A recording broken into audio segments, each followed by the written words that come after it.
5, 4, 3, 2, 1, go!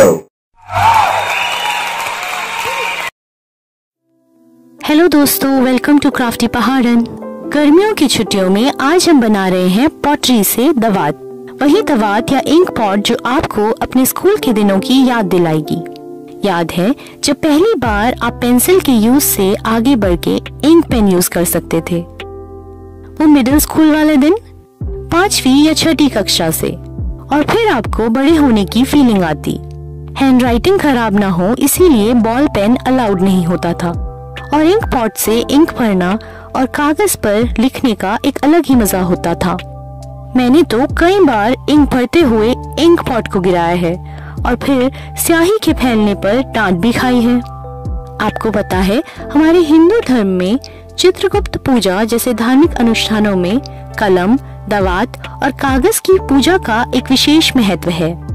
पौराणिक मान्यताओं के अनुसार भगवान ब्रह्मा ने अपने मन से चित्रगुप्त जी की रचना की थी, इसीलिए इन्हें कायस्थ यानी कि काया से उत्पन्न कहा गया है। चित्रगुप्त जी को भगवान का लेखाकार माना गया है, जिनके पास कर्मों की एक बड़ी पोथी होती है। यह पोथी जीवन की नैतिकता और सत्य का प्रतीक होती है। हिंदू धर्म के अनुसार चित्रगुप्त जी उन सभी प्राणियों के कर्मों का लेखा जोखा रखते हैं जो इस पृथ्वी पर जन्म लेते हैं। माना जाता है कि मृत्यु के बाद जीव की आत्मा को उसके कर्मों के आधार पर स्वर्ग या नर्क भेजा जाता है और इसका निर्णय चित्रगुप्त जी द्वारा तैयार किए गए लेखे के अनुसार होता है। इसीलिए कलम, दवात और कागज इनकी पूजा में अनिवार्य होते हैं। फाउंटेन पेन और बॉल पॉइंट पेन के आविष्कार से पहले पंखदार कलम और स्याही प्राथमिक लेखन उपकरण था। इनका उपयोग आज भी सुलेख, कला और विशेष अवसरों पर किया जाता है। पंख कलम एक लेखन सामग्री है जो पक्षी के पंख से बनाई जाती है, आमतौर पर एक बड़े उड़ान पंख से। चिट्ठी ले जाते हुए कबूतर का गीत हिंदी सिनेमा में भी बहुत लोकप्रिय हुआ।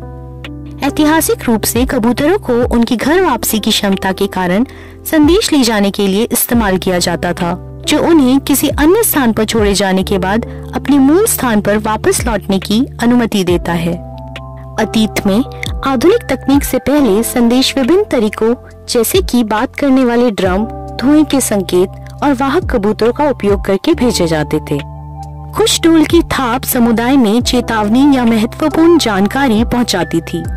धुएं के संकेतों का उपयोग लंबी दूरी के लिए किया जाता था, जिनमें अलग अलग पैटर्न अलग अलग अर्थ को दर्शाते थे। मुझे लगता था कि पक्षियों द्वारा संदेश मात्र कहानियों का किस्सा है, परंतु पढ़ने के बाद मुझे पता चला कि भारत के उड़ीसा में पुलिस विभाग ने ऐतिहासिक रूप से वाहक कबूतरों का उपयोग संचार के एक विश्वसनीय साधन के रूप में किया, विशेष रूप से आपदाओं के दौरान।